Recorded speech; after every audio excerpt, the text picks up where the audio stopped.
Welcome to another enlightening session at Papercat Diaries. Today, we're delving into the boundary command in Autocad. Join me as we unravel the mysteries of this powerful tool.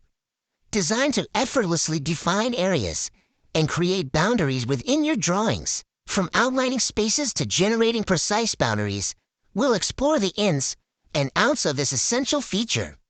Get ready to elevate your design precision and efficiency. Let's dive into the world of the boundary command. If you can define the boundary of your geometry, you're one step closer to calculating its area, applying a hatch pattern, or generating a 3D model. Now, boundaries are easy to create if you're working with simple geometry. Sometimes, though, you may need to generate a boundary from a complicated selection set. In this lesson, I'm going to show you a quick way to create a boundary around almost any geometry. On my screen, I have an abstract example. We're going to use this line work to take a look at the boundary command. Boundary allows us to create a closed polyline by clicking inside a shape. For instance, if I was interested in this area defined by the intersection of these circles, I could open the Draw panel and launch the boundary command. I'll click OK, and then I will click inside these shapes, and I'll press Enter.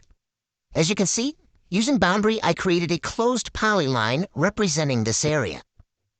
I'm going to hit Escape. Knowing this, let's pan the drawing over. On my screen, I have geometry that represents some large machinery.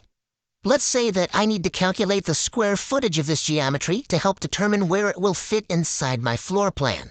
Well, if I had a polyline that represented the outer edge of this line work, it would be easy, because I could simply select the polyline and find the total area. I can create this polyline using the boundary command. Now, normally when we use the boundary command, we think about clicking on the inside of an object. In this case, that isn't an option because I've got too many things that are in my way. However, if I create a rectangle that surrounds the object, I could then launch my boundary command and click on the outside. And I'll press Enter. Now, Autocad is giving me a few extra shapes, but if I select this one on the outer edge, you can see that Autocad gave me a perfect representation of the footprint of this machinery. And now that I've selected this, I'm going to come over to my property changer, and I can see that this machinery has an area of a little more than 33 square feet. Typically, when we think of the boundary command, we think of a tool that works from the inside out. However, if we think outside the box, we can use boundary to trace nearly any geometry in our drawing.